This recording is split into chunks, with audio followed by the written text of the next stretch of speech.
Good evening to all of you. So let me start with this meeting today.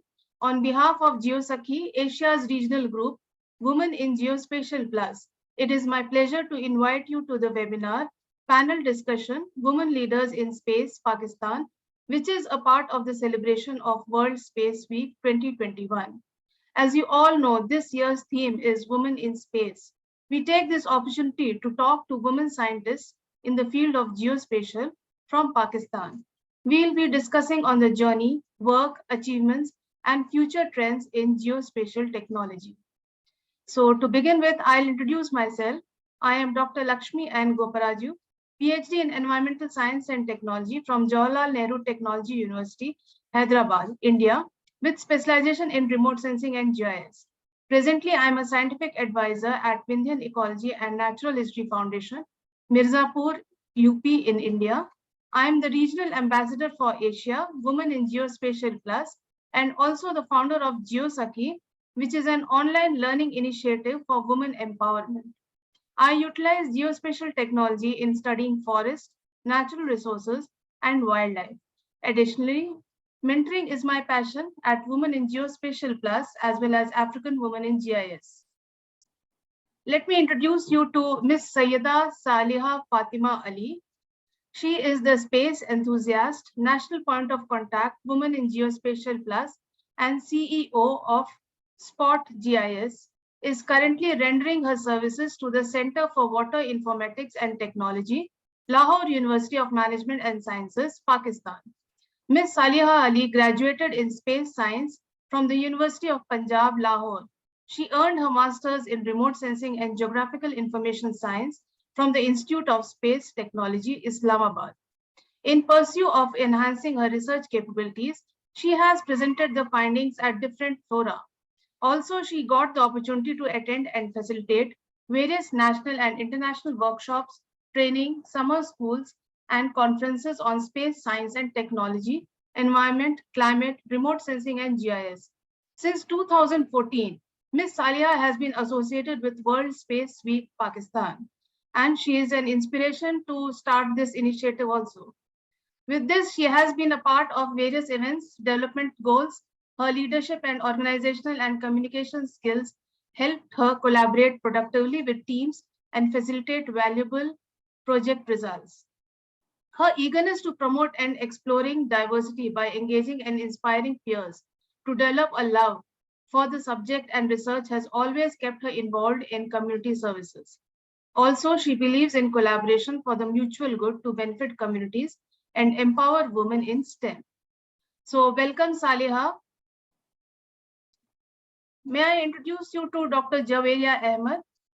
Dr. Ahmed is a postdoctoral researcher at the Center for Water Informatics and Technology, LUMS. She has a PhD in Civil and Environmental Engineering from the University of Maryland. Her research focuses on developing and implementing integrated frameworks for the estimation of hydrological variables such as snow mass, soil moisture, and stream flow across South Asia. During her graduate studies at UMD, she worked as a research assistant with Dr. Barton Foreman and collaborated on 3 NASA-funded projects aimed at improving the current spatio-temporal hydrometeorological modeling capabilities, particularly across high mountains in Asia. She was awarded the Graduate Summer Research Fellowship 2019 and the Outstanding Research Assistant Award 2019-20 for her research initiatives. Her future research goals are centered around becoming an effective contributor in the advancement of climate science and policy nexus through the formulation of integrated hydrometeorological frameworks. Welcome, Dr. Javeria. We are glad to have you here today. Thank you for welcoming me. I'm happy to be here. Yes. Let me introduce you to Ms. Rabia Munsaf Khan. Rabia Munsaf Khan is a Fulbright PhD scholar specializing in geospatial information science and engineering from State University of New York, College of Environmental Science and Forestry. Her research is focused on water quality monitoring using multi-source Earth observational data. She is also serving as secretary for the International Student Association, SUNY ESF, and Pakistan Student Association at Syracuse University. Additionally, she is working as 2021-22 ASPRS Student Advisory Council Communication Counselor. Rabia is also serving as a director writing team for a student-run online magazine, Early Perspective. She is also selected as regional lead for IEE Extreme Programming Competition. While being in Sunni ESF, she had an improbable opportunity to work on UN projects. She was also a sessions manager for technical sessions for IGARAS 2020 and also won second position in Women in Geoscience Inspire Us photo contest. She has had the honor of being featured in IEE, GRSS, promotional video and IEE magazine, and also on Women in Geospatial LinkedIn page and Sisters of SAR Twitter page. Her conference paper on water quality monitoring using Google Earth Engine got highlighted as a manuscript of the week by Ladies of Landsat. Rabia is also a quintessential altruist and has moderated and inspired hundreds of students in the past years through various social media platforms. In addition, her passion and inquisitiveness for space and beyond stands firm. Welcome, Rabia. We are glad to have you here today. May I proceed to introduce Ms. Ishrat Fatima? She is currently a PhD student at Institute of Environmental Science and Geography, University of Potsdam, Germany, and affiliated as an associated member with DFG Research Training Group, National Risk Change, and doing her research with Subsurface Hydrology Research Group at UFZ. The project is funded by DAD. Her area of research is on quantification of drought losses in agriculture, groundwater, climate change, and hydrological model, that is MHM. She is from the northern area of Pakistan. Previously, she worked as an early stage researcher with the RED Ministry of Climate Change in Pakistan and also involved in teaching and mentoring position at two different universities in Pakistan. So welcome, Ishrat. We are glad to have you here. Thank you so much for the introduction. Yeah, so let's start discussing. Please be free, whatever you want to share. So let me start with Dr. Javeria. How did you, what got you into the field of geospatial? So I actually started as a civil engineer, but I was always interested in geography and then geoinformatics sciences. And in my master's, I got involved in a couple of NASA projects. And from there on, it has been like a tremendous journey. So we were looking at different geospatial and hydrologic processes across particularly high mountain Asia and then the wider South Asia region as well. So that's how I started in geoscience. And then in my PhD, I just built upon it and particularly worked on the hydrology of South Asia. Yes, it's very good. Lot of opportunities are there in South Asia, and especially the northern part of Pakistan and other areas. I mean, it is very naturally very good landscape, and so a lot of studies are needed at present. So over to you, Saliha. What got into this field of geospatial? Hi. Actually, I did my bachelor's in space sciences from Punjab University, Lahore. So during that, here we do have three domains in space sciences: the astronomy, astrophysics, then comes the environmental sciences and related fields, and then comes the remote sensing and GIS. So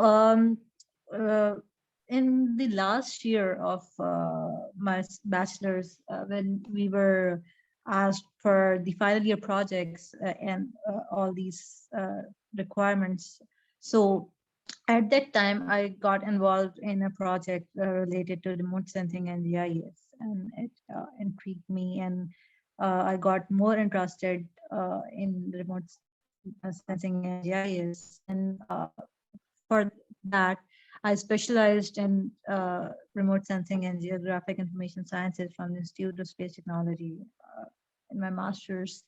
So yeah, the final year project, I must say, it got me into, particularly into the remote sensing and geospatial field.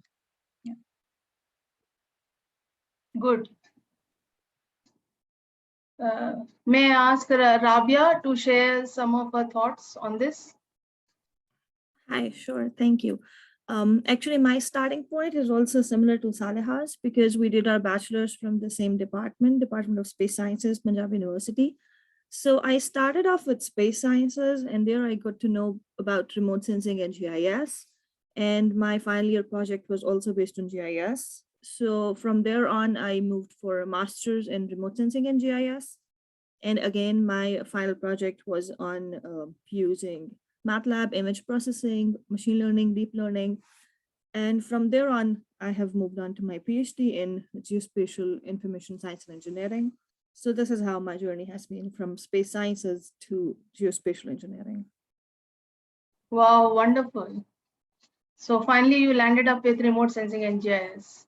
Yes, finally, I landed up with remote sensing and GIS. And now my research is focused on water quality monitoring using Earth observation data and machine learning techniques.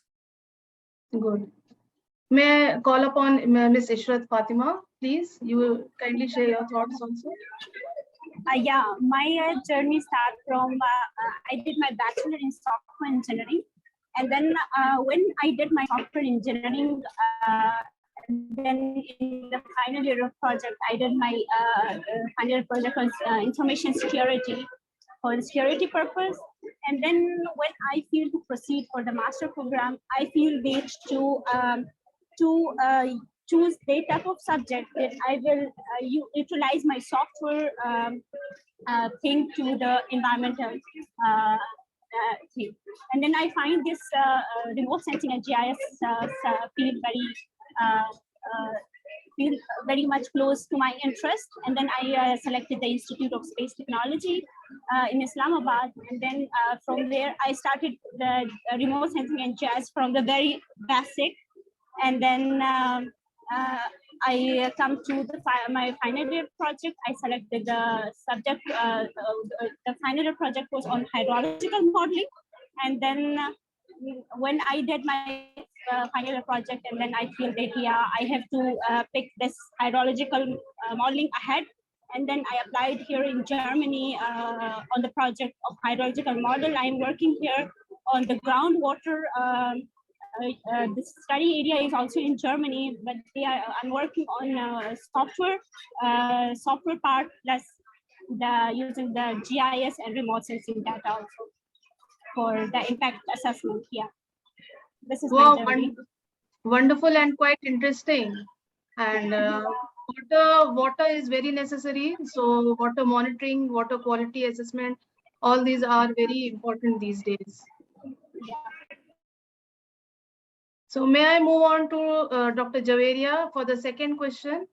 What were the challenges in geospatial sector faced by women and girls in your country? I mean, when you started in your country, what were the challenges? How far the geospatial sector was known, or how you all moved into that place? Dr. Javeria.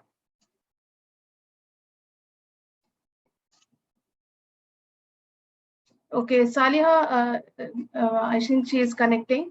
Saliha, you can continue till Dr. Javeria is connecting.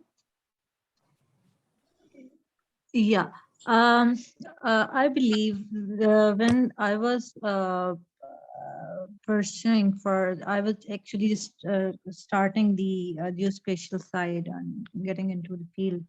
At that time, very few girls were in the field. Considering the fact that here at that time, but especially it was like 6 or 7 years back, people were not very clear and very much aware of the field itself and its application in particular. So considering in general the students, whether it be girls or whether it be boys, and particularly girls, they were stuck to that specific thing, the digitizing and the initial things, the basics of the remote sensing process, image processing, and the GIS basics. And they were stuck to that.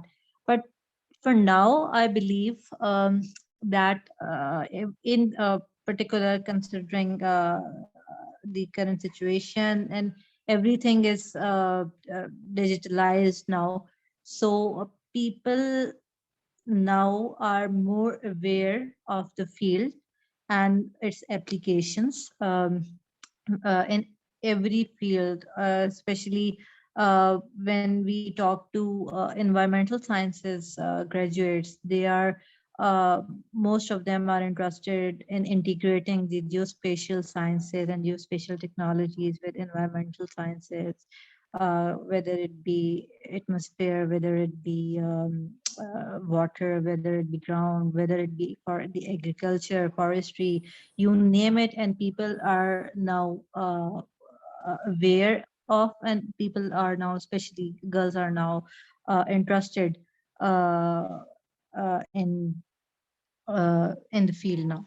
So yeah, back then it was a little bit difficult understanding and getting into the field, but now we get chances. There are more chances, and there is more awareness, and such platforms like we are on the Women in Geospatial Plus and such fields and platforms. They are really helpful to get deeper into the understanding.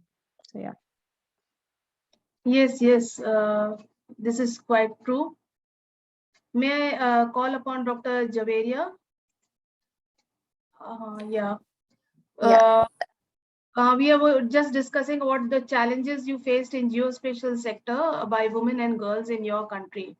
So while you joined and how you pursued your career in that. So did you face any challenges? So I would reiterate a little bit what Saleha was saying, that some years ago when when I was in my undergrad, the concept of remote sensing and then GIS was just starting in Pakistan. So there wasn't any like set path, or there wasn't a lot of awareness about it when around some 10 years ago or something.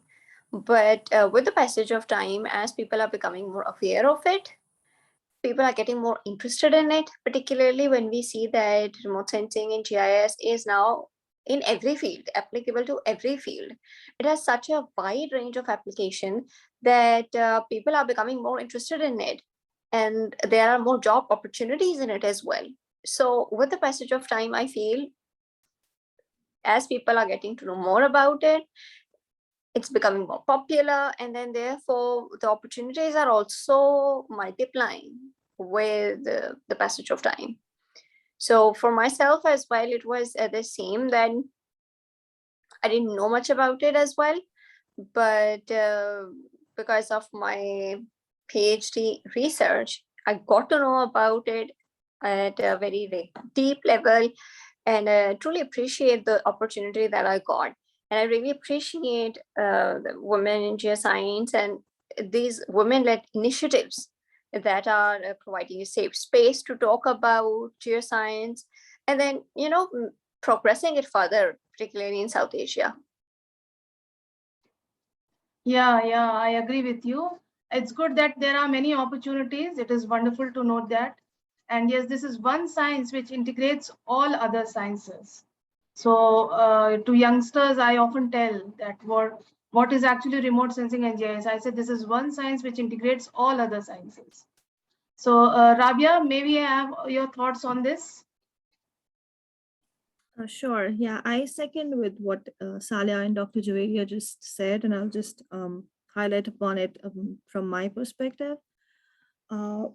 Even like when we talk about space sciences, I feel that still people just limit that to only astronomy and astrophysics, and they don't consider the remote sensing or geospatial technologies as part of, that we can see Earth from space as well. So when I started doing space sciences, everybody around me was asking, why? Do you want to go to space one day? That's why you're studying this? Because even within space sciences, I would say that 95% of people are aware about astronomy, astrophysics in one way or the other. But about remote sensing and GIS, not only for women, but I feel like men as well, like boys and girls both, when they join like bachelors or even later in their field, they are not that much aware of remote sensing and GIS and its applications. But yes, over the last decade, we have seen that remote sensing and GIS or geospatial technologies are not limited to physical sciences only. Previously, it was, we had a concept that only with a strong background of maths and physics, you can only apply these tools.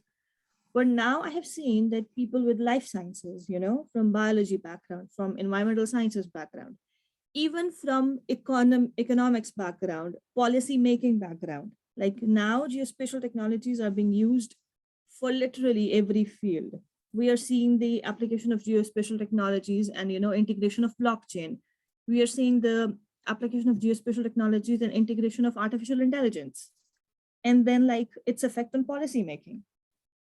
So now that the avenues are expanded, so does the contribution of women around the globe. Because before I felt like very restricted line. And yes, I have faced that around me, I have had more like men or boys. Even in from my bachelor's class, I did not see many girls, continuing their education till masters. And in my masters, I was the only girl in my whole batch. So yes, these have been like, it felt like sometimes you think maybe you've chosen the wrong field, but no, women just need to, take stand and prove that we are equally good enough in every field. And we are not just meant to be doctors or school teachers.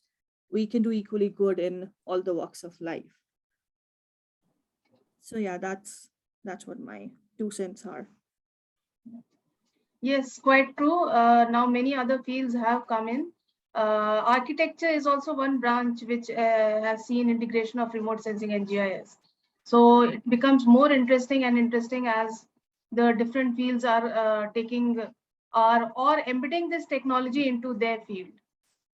So may I call upon Ishrat also to share her thoughts? I will totally agree with Rabia that this field is totally integrating with different fields. Just like when I talk about my background in bachelor's, as I did my bachelor in software engineering. After bachelor's, many students, females, girls, I will appreciate them to come in this geospatial field because there are a lot of multiple fields in geospatial. Like you can go in the hydrology field, in machine learning field for software engineering, IT background subjects. They can go to the machine learning, and then photogrammetry, and then 3D, also in the geospatial thing. So I think this is how this geospatial field is very interesting. That there are a lot of multiple fields and every background can come here. And the thing which I was after bachelor's, when I was taking this going for the master program in remote sensing and GIS, my basics was not that much strong because I was purely doing my software engineering, and then it was somehow hard for me to take the master's course that are all in advance. So, but it was very nice that I have a very nice friends, colleagues who helped me a lot to improve my basics in remote sensing and GIS. So I think now I am grooming more in geospatial and remote sensing and GIS and hydrology model because we are digging things. So in research, so we are exploring things that how vast and how these things are there. So for the challenges, of course, which I feel in Pakistan, especially in my region where I belong from Pakistan, so the northern area of Pakistan, there are only one university there in Gilgit-Baltistan, So there you can't believe that there was no any remote sensing in GIS subject before 2-3 years before. Now they are introducing this subject, so which I am feeling very happy that people are now realizing that how much important this subject is, how this important is this field, because in HKH region where we are living, they all these subject, this field are practically can implement their research and all these things. And now people are realizing that this subject is very important to them, and then the girls are coming in this field, so it's very. I think in future it will be more groomed in Yes, very happy to know that they are introducing the in the regular university curriculum, and it's good that youngsters are following the right path. So may I call upon Saleha?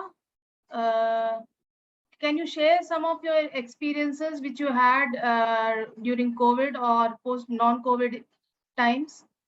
Did you think that COVID had affected the sector, geospatial sector, in any way? Yeah. Uh, for me, I believe that COVID is somehow affected, considering the geospatial sector in a positive way. Because we mostly work on various softwares using the satellite data, whether it be any data we integrate it to a software and then do the required analysis and all. So staying at home and getting to know more about the situations, and here, considering Pakistan, our government, they utilize the geospatial techniques and geospatial technologies, the for the to cater the COVID situation a lot. Here, when we are mostly, you must have heard about the smart lockdown thing here in Pakistan. So they are obviously, this is based on the geospatial integration to the thing, the data we are sharing, everything. So I believe in the COVID times, it has taken a positive turn. However, uh, we need this is the high time that we implement it in each and every field, as you all mentioned, that in every field, whether it be biological sciences, the environmental sciences, in any field, we are implementing it and we are integrating it. But it is needed that mm, uh, uh, I see a lot of redundancy in the work. Uh, we do a lot of work. For example, right now we are working on various things, but we should share it with people, and the data, whether it be data or whatever, the findings should be shared, and people should get to know what is happening, where it is happening in the field. So the redundancy should stop or should minimize. Even a few days back, I was doing the literature review related to agriculture things and all. And I got to see a lot of similar analysis, similar maps for the same thing and with the same technique. And I wonder what is going on in such a sense. So yeah, so these are my thoughts. Okay. So you feel that lot of work has been done during the COVID times? Yeah, a lot of work has been done, and it is taking a positive turn, I believe. In a positive sense, it's getting in, work is being improved somehow. It is the geospatial technology is integrated with the thing. So yeah, in this sense, it is going up. Yes, I feel that the worth of geospatial technology has been realized more in COVID times, isn't it? Yeah, exactly. Throughout the world, or throughout the world in many countries. Like even for a Exactly. small Yeah. thing like grocery shopping also, an Mhm. apps were developed, all to facilitate and for convenience also. And I think to avoid touch also, many things were made online, and so that was a part of location and analysis and the geospatial technology. Exactly, all the location-based services and the robotics got integrated to it as well. So yeah, I Mm. totally. Dr. Javeria, may I call upon you? I sort of agree with what Saleha was saying in that because of COVID, a lot of different possibilities of remote sensing and GIS have been inadvertently discovered. As like with respect to delivery services or the smart lockdown or like the utility of Earth observations was fully realized, or at least to some extent it was realized. And all in terms of COVID, one unique thing has been that as people stopped going outside, we saw that we were able to look at like air quality. And this has become like a completely different research area. And COVID has really provided a lot of opportunities to go into areas where we were not present before. So unfortunately, it has been a pandemic and it has definitely affected our lives as well. But in terms of remote sensing, there have been unprecedented opportunities as well for remote sensing and GIS. Yes, I agree with you. We have looked into those corners where we never looked, in fact, in our houses also, isn't it? We had the opportunity to go to those places where we never visited. So same thing with remote sensing and GIS. And I think this science had come up to the from bottom to the top and reigned during the COVID times. So may I call upon Rabia? Hi, yes, I'll, as usual, build upon Saleha's and Dr. Javeria's answer. Yes, I have like, I would explain both sides, the good thing and the problems. So yes, the COVID times, basically it was an advancement in technology, I would say. And yes, geospatial was one part of the technology that this COVID era helped everyone connect closely through conferences, and I would say like free conferences. And that was like a very much big step in our field. Like I was able to attend a lot of conferences, which I wouldn't be able to if they were in person. So that was a good thing that we connected, like all geospatial community. We had a chance to connect with each other and present our work while sitting in our homes. And secondly, yes, talking about air quality or water quality, for the first time we had a chance to see what happens if all the airplanes are grounded, because that cannot happen otherwise. So yes, it gave us a chance to see what we are doing to our earth. But also I would say that yes, we use software so our work is not hindered, but at the same time, talking about my research, I have had some problems because the data, the persons that I get data from, there was some missing data for 2020 because there were some problems because of COVID. For example, the field instrumentation that needs to be calibrated every year, or if some parts goes, off and they have to replace it. But because of COVID, there were delays, or like there were restrictions outside, so they could not carry a UAV flight or do ground sampling themselves because all the boats were locked. You were not allowed to go out. So that was, I think, like that's a problem, that data collection itself outside, that was hindered. But otherwise, if we talk about using developing apps or just using the already present data, then yes, there were no problems in our field because we can just do our analysis on our computers in our homes. So we don't need to be present at the office or in the university. Yeah, and also I would say like the universities itself develop portals so that students can access remotely, because yes, we can use softwares from our homes, but research students, when they need to download the research papers, then we need student account. So that problems, but thankfully was solved by my university. But I'm not sure like if every university could handle that. So that also had been like one negative point of working from home, that you cannot have those resources that you had in your universities. So yeah. Yes, I agree with you, Rabia. One good thing was that conferences were online.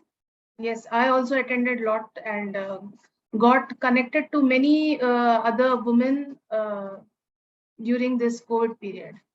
And it did give us a time to look into and reframe ourselves and re-establish ourselves.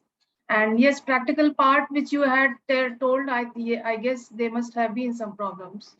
Yeah, fieldwork is quite inconvenient and I think almost nil, because even we tried to do our fieldwork, but since 1.5 years, we are also not able to do.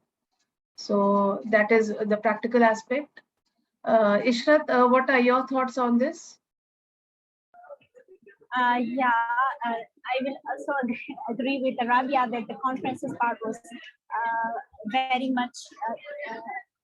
It was free for everyone to attend the online conferences.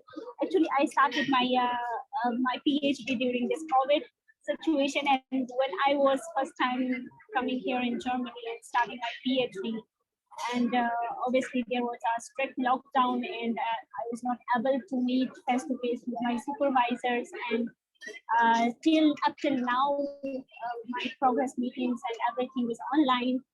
So now obviously we are used to of working from a distance, like using this technology and then working from it's not we realize that it is not important to be there in the office and work, and we can work from home, we can work from every place, but the thing is we have the access of a good network technology and all these facilities, so that it will help us to improve our work. Yeah, so this is my story. Yeah, thank you, Ishrat. I'll move on to the next question. What geospatial innovation or breakthroughs you are most passionate about or excited about, or you want to see something happening in future? So may I ask Dr. Javeria to share her thoughts on this? For me personally, I feel there are a couple of new missions that have been launched by NASA and then ESA and also the Indian Space Agency, which I'm very looking forward to, like NISAR and then SWAT. And then I think there is some SAR Sentinel 6 or something like that. And these are some missions that I'm really looking forward to, because I feel as we new missions are launched, we learn a lot from the previous missions and the previous data. And as our needs are further defined, and as though these missions are further refined based on the previous data that has been collected and previous experiences, better and more sophisticated missions and more targeted missions are being launched. So particularly for South Asia, I'm looking forward to NISAR, which is between NASA and the Indian Space Agency. I feel that it is going to help us a lot in understanding the hydrometeorological conditions in South Asia, particularly with respect to the monsoon and then rainfall, and then also in terms of how ground subsidence is going forward, what are our groundwater trends. So these are some of the things that I'm particularly looking forward to. Yeah, thank you. I'm also looking forward for the NISAR data. And do you think any changes or any breakthroughs in civil engineering? Have you ever thought about it? So with respect to civil engineering, I think remote sensing a very close relationship with the transportation, and then environmental studies as well. And I feel in terms of structures as well, because with respect with remote sensing, you don't have to go. You can just use satellite data. And that revolutionizes every aspect of our life, whether that's like structural issues related to structural engineering, or which is related to geotech, so soil quality, or in transportation, there is already a very healthy presence of remote sensing. So I feel like in terms of civil engineering as well, remote sensing does have a lot of targeted application. And then also in terms of when we are talking about land use and land change, land cover change, their town planning is also involved. So in terms of architecture and civil engineering both, I see an increase in the application of remote sensing. Yeah. May I call upon Saliha? Please share your thoughts on this. Yeah, I think Dr. Javeria has started and mentioned quite well. As we all know that good data and the good input is the key to get a good output and a good analysis. So, yeah, the of high resolution data sets are really very useful in a lot of application, a lot of geospatial applications. For instance, uh, uh, for about 6 months, I have been working on soil moisture estimations at farm level. So there are already some products considering SMAP, MOS, but they are of coarse resolution. So a high resolution data set would be more useful. So I believe that, as you mentioned, the NASA and other missions are coming up. So looking forward to those. Plus, considering all the bands and considering the SAR data on which we can work on.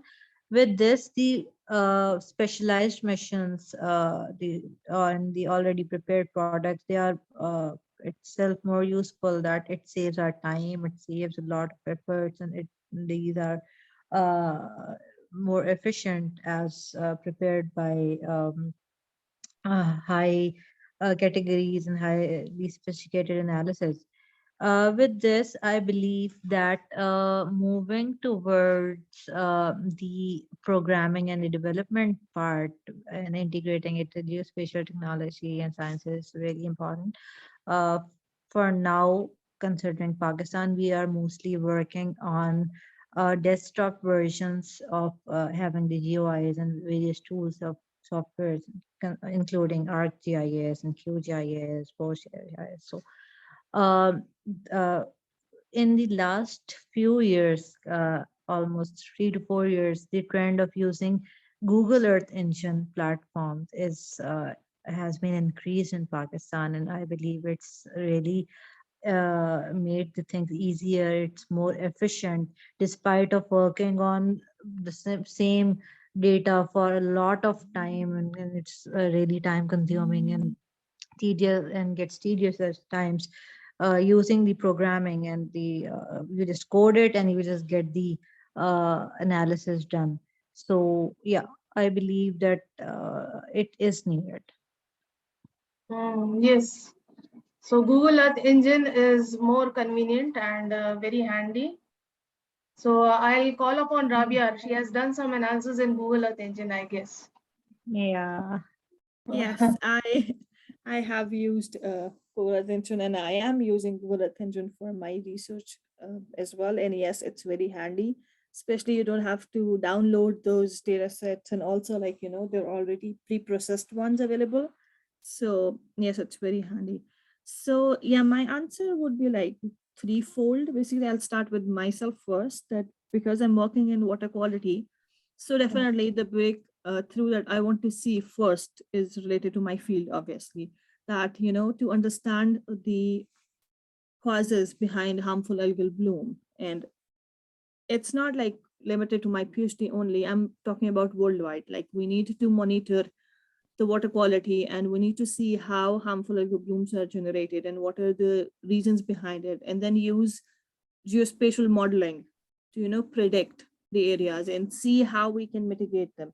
So it's not only related to myself or my field, it's like, integration of geospatial scientists, integration of marine biologists, integration of environmental policy making people, because, the mitigation and stopping or controlling or, going back to that and to see how the water bodies are monitored and what measures can we do to, have their quality improved, or at least put a stop on it, stop them from deteriorating.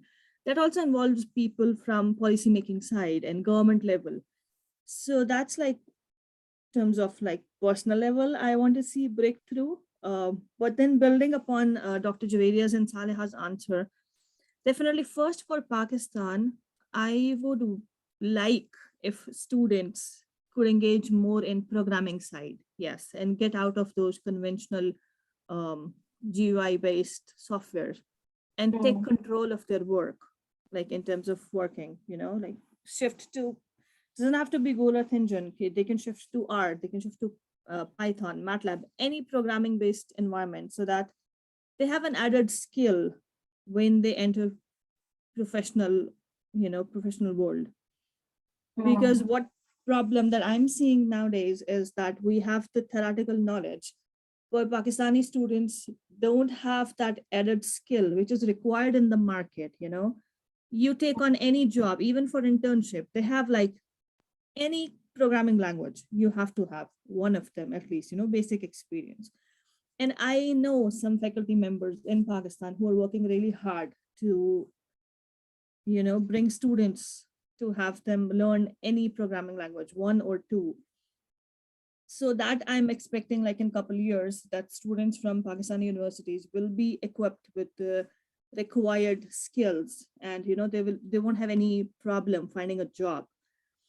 And in second application side, yes, we need to get out of that traditional land use, land cover mapping and change analysis and focus on specific application.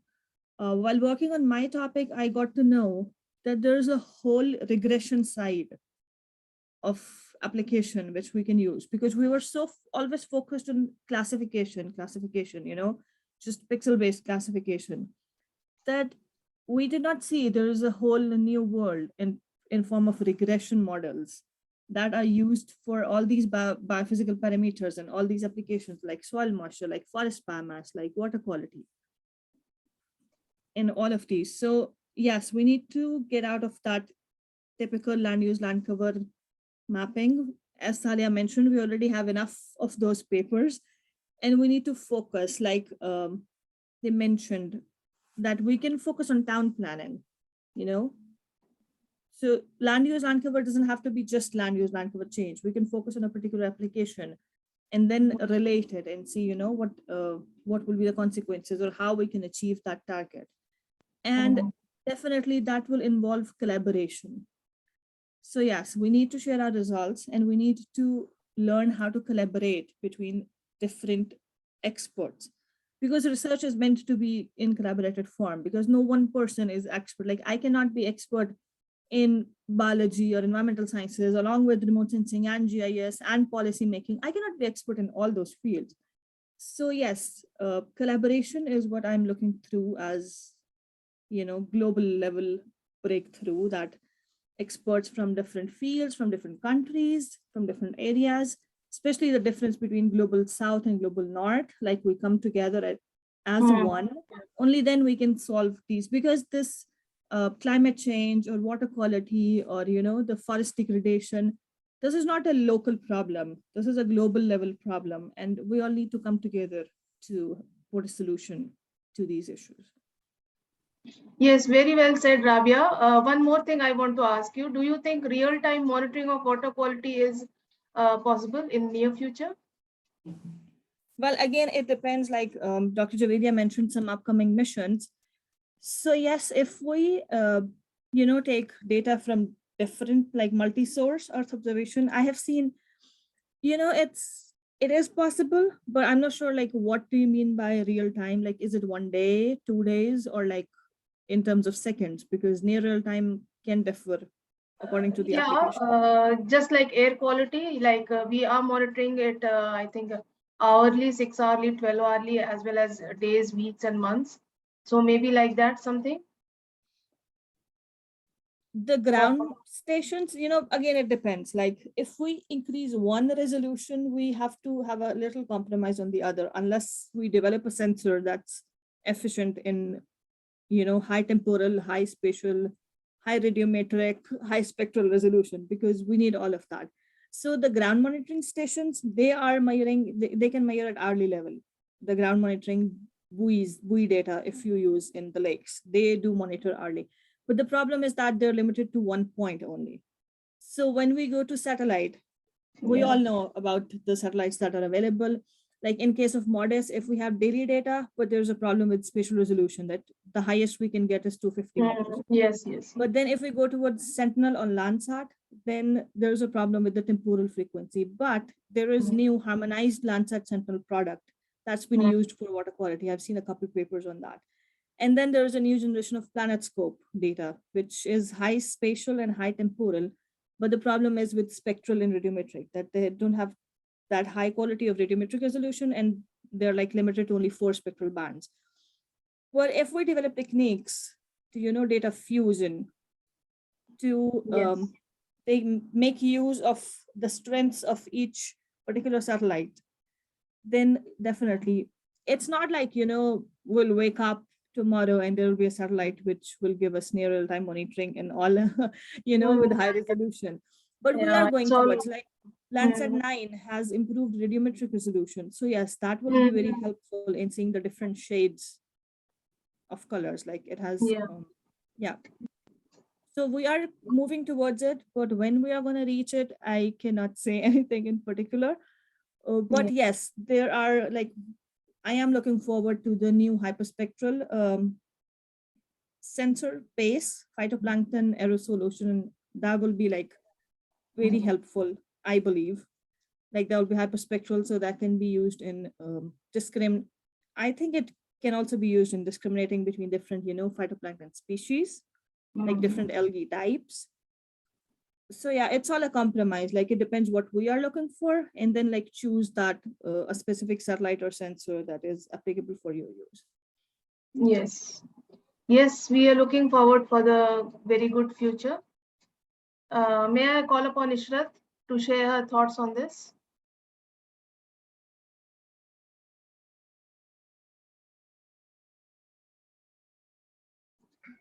Yeah, Ishrat. I think she is joining. Yeah, sorry. Okay. So that was out of network. The question is what I would like to. Yeah, what geospatial innovation or breakthrough are you most passionate about or excited about or looking forward in future? Okay, in future, which I'm looking forward, actually, when I first, obviously, we will have to think about our country, because we are underdeveloped country. We need more advancement, more toward the technologies things. So as I am working here on agriculture side and working on hydrological modeling, and I'm working now on Fortran programming language to improve the hydrological model. So I think in Pakistan, when I think there has Pakistan is the agricultural range, and then if we need to improve our economic system, then we have to be much better in our agriculture sector. That how we can improve the water management thing, and then the agriculture. Obviously, for agriculture sector, water is important. So I think I feel that this software technology thing is very much important for the researchers there in Pakistan. We are working on the data, but the problem is this data set is not that much fine, or the models are not developed purely for specific sites. So in future, I will love to be that in Pakistan, there should be develop such type of models, hydrological models for the agriculture sectors and the groundwater things, that it will help the agriculture sectors to be in a very more productive way. So this is what I am passionate about the future for Pakistan, because here in Germany they are already advanced in these sectors, in the technology thing and then all these things, and still they are improving their works. So I think for the underdeveloped countries, it is the same. Like we need to follow this developed country who are already working on it, and then we can implement in our own country, like learning from them and then working in that great area where there is. Yes, very good. That development in agriculture sector is needed using hydrological factors. Am I right?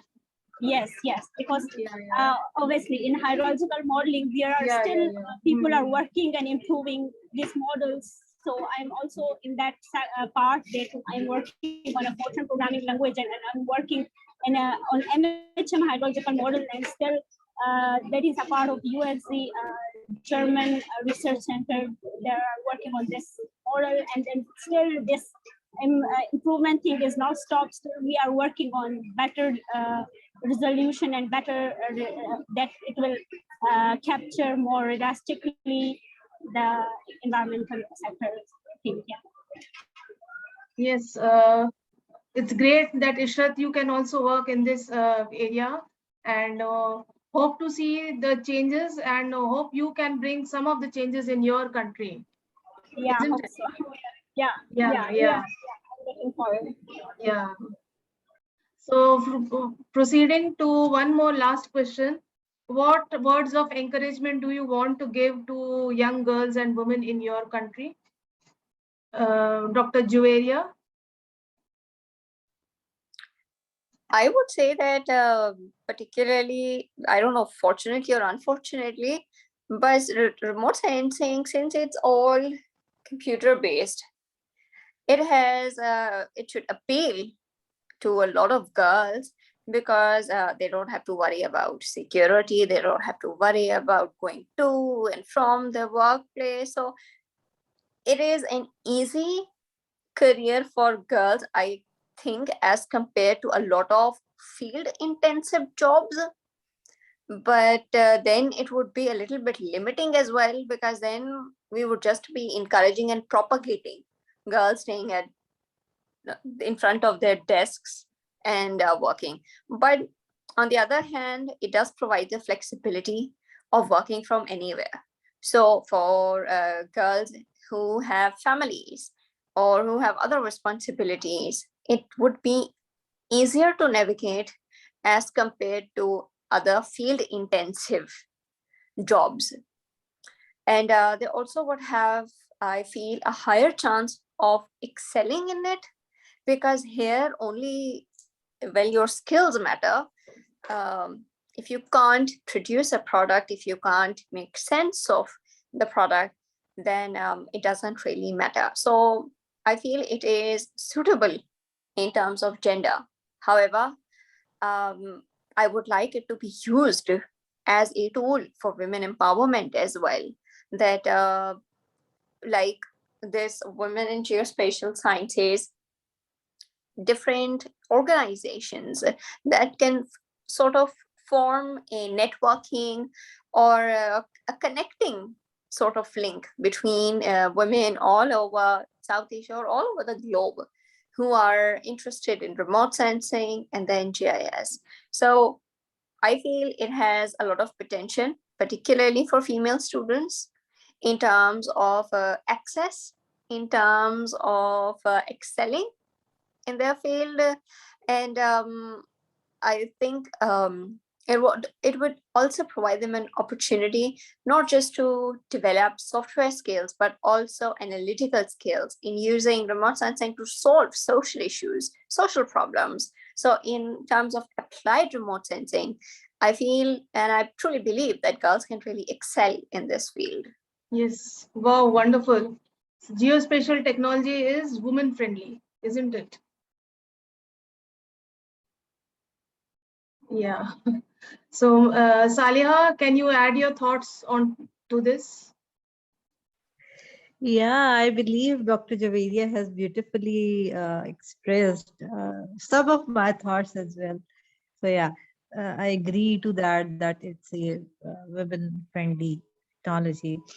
With this, I believe that empowering each other as women is really the need of our. We should encourage each other. We should propagate. We should interact and be communicative with each other and be helpful to empower others. And with this, I believe that we should work hard to get more skills and to be skillful in the field. Because I believe, especially when you are a woman and here from a developing country and from a place where the situation is still the same, that it's a somewhat men oriented society. So we have to be skillful enough uh to project ourselves and to project the work that we, yes, we know the things, we know the depth, and we are skillful enough and we are capable enough to be at the top rank institution, at the top ranked organizations, academia, you name it. And we also deserve, and we do have the skills and the potential to be on the top. um, with this, I would say that as we were discussing that we need to learn the programming thing and all here, most of the people, and particularly the women, we are somewhat afraid of getting into the programming thing and all such things. So with other skills of the GUI based softwares and the image processing things, don't be afraid of learning the programming. Be skillful in the programming. Take baby steps. Just start from somewhere, and eventually you will, including me, we will learn something. And we should encourage each other. And with this, uh, uh, uh, considering this thing that Dr. Javedia said, that it's really good that we have. We get the opportunity to work from anywhere, and it doesn't get tedious, and it's flexible thing. So with this, we should also be involved in the soft skills, and we should engage ourselves in various workshops, trainings. We should uh, learn those skills with the technical field related skills as well. So yeah, I believe it should be a bunch of so many things, and it will inshallah be really helpful, and we should be progressive. Yeah. Yes, very good. One thing which you and earlier Rabia had highlighted is about learning programming languages. Yes, we have seen a lot of transformation in geospatial technology from the beginning of ADAS to programming and Python, and now many other things are there. Many other uh, things have become user friendly also. So it's nothing to be afraid, and as time proceeds, I think those things will also become much easier. Maybe right now they are a little bit difficult, but as time proceeds, those things also will be get easier. So, Rabia, will you share your thoughts on this? Some encouraging words to girls and women in your country. Yes, I believe Dr. Javeria and Saleha has like capped this up beautifully. So I'll not reiterate their points, but I just wanted to add one more. That, like personally talking about myself, and I believe that most of the women think like that, that you shouldn't doubt yourselves, your capabilities, and we should not look towards someone to, for confirmation about our own skills. We should be confident in ourselves that we can do it. And secondly, whenever we see an opportunity, just go for it. What happens with us, and I believe like it's true for most of us, is that when we see an opportunity and there are like 10 required skills, so even if we don't have one, we will not apply. Like that's how I used to do it before. But since I changed that, I have gotten into so many opportunities, and I was surprised at myself that I was selected for those. So don't self-reject. If you see an opportunity, just apply for it. So don't think that, no, I'm not enough for it, or I don't have all the listed skills, or I don't match the complete description. Just go for it. So that's what I want to say, like for encouragement, that you can do it. So just don't self-reject. If you see an opportunity, just go for it and let the others decide, you know.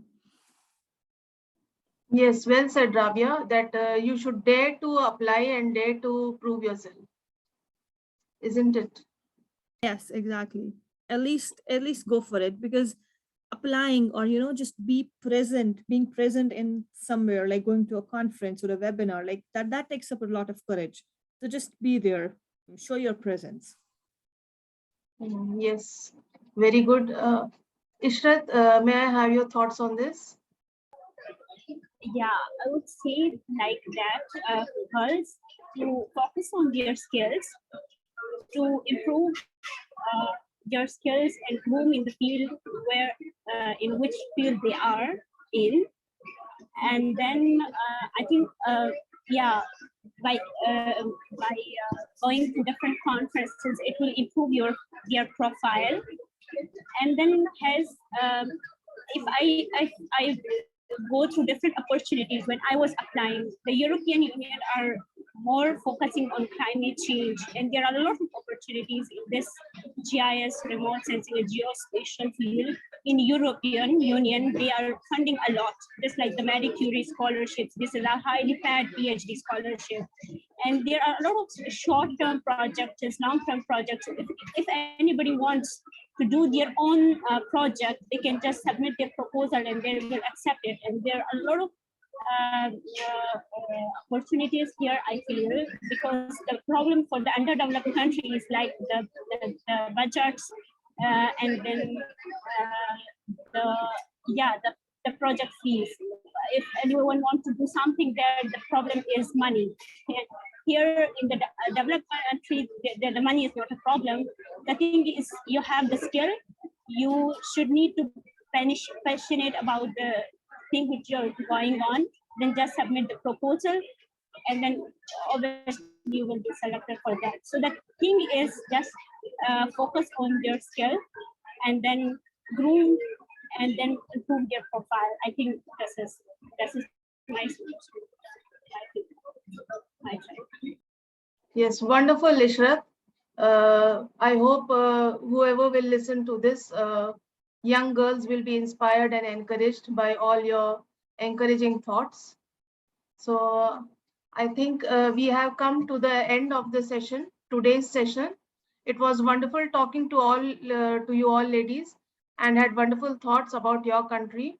And I wish that many more girls join in future and see many opportunities in this geospatial sector. And may you all be the pillars of encouragement and inspiration to all girls in your country. So I wish you all the best, and I think your inspiring words will affect many more and have a good impact on others. Anyone would like to add on to this?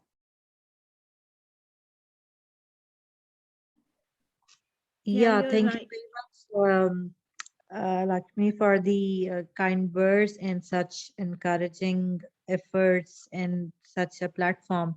We definitely need such platforms and such areas where we can talk freely and discuss the things, the issues, anything in the field. So yeah, thank you very much for providing the platform to all of us. Welcome. Yeah, thank you so much. At the same, I think is learning is the never-ending process. So I think we should not stop the learning process because in every stage of life you learn from every steps. So I think thank you so much for inviting the panel, and we are looking forward to have such talks. And then we are also giving the good lucks for the girls who are more interested in this field. And then I think the same message is to focus on their skills and their interests. Yes, welcome, Ishrat. Looking forward to your presence at many more such meetings. Thank you. Yeah. Yes, Rabia and Dr. Juwaria, any more words you want to add to this? Yeah, first of all, like definitely thank you for having us. And it's always wonderful, to have a sense of community and a place where we feel like we belong there. And I'm sure like this, our experience will help many more young women and ladies in this field to have that same sense of community and belonging, because I feel like that's very important part. So let's hope that we will inspire a lot and our network will grow. So yeah, that those are like our hopes and our prime motivation behind having these webinars and this community. Yes, welcome, Rabia, and your words will definitely impact young girls, whoever will listen. And it is our duty as a elder or as a senior to provide a platform, or to make a path for the coming generations or young generations. So actually this is our duty to motivate them and inspire them in this field. And also, Dr. as Juwaria? Ishrat mentioned, that we all are learning here. So it's okay for the others. Like, I think we should tell the young learners that nobody is perfect and we are not supposed to be perfect. So it's okay to make mistakes in your life. We just, we just need to have someone who can guide us, towards the right path. So it's okay if someone is making mistake, or it's okay if you don't know a skill. Now is the time to learn. Now is the time to start. Yes, absolutely right. Dr. Javeria, some final words on this? Indeed, it is. Thank you very much, Dr. Lakshmi, for inviting me. I was really happy to be a part of today's panel. And I'm very happy, particularly, to see such borderless talks and concerning that we are facing very similar challenges in terms of climate and our environment. I think it would be very useful and very pertinent to keep these discussions going forward, and to hear from not just both sides of the border, but across the globe as well, to learn from each other and form connections that would cross boundaries and help us inspire each other into building a better future, not just for remote sensing, but the whole region. Yeah, definitely. And geospatial is one word which is binding us all together, isn't it? Indeed, it is. Indeed. Yes. So let us grow this community. Let us help in growing this community by our contributions as well, and by the contributions from all others from the other parts of the world as well. So we need to be inclusive and global as well. And sharing is caring, and sharing is learning, I would say.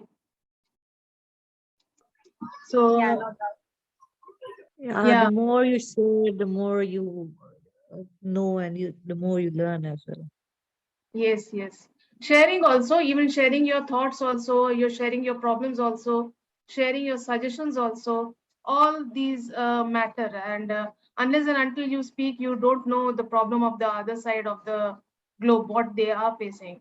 And in a general sense, I think women all are facing the same problem around the globe. And it's generally that they don't speak up, and they don't have much confidence in their work. So after speaking and interacting, I think we overcome our fears. So once we overcome our fears, I think we become confident in our work as well. And as a community, if we help each other, that also is a very good thing. And it enhances confidence and self-esteem. And I mean, it's altogether empowerment of women. Yes. Yeah, right. So I conclude and thank you all for coming from different areas, I mean, different time zones. So this is one aspect which we have to take into consideration. And thank you so much for your time. Rabia, may you have a very good day. And Thank you so much. and Ishrat and Salia, it must be evening for you. And Dr. Joeria, it Yeah. must have a wonderful day, I guess. So thank you all, and hoping to see you again sometime. Yeah, sure. That'll be our pleasure. Thank you. Yeah. It was wonderful having you, and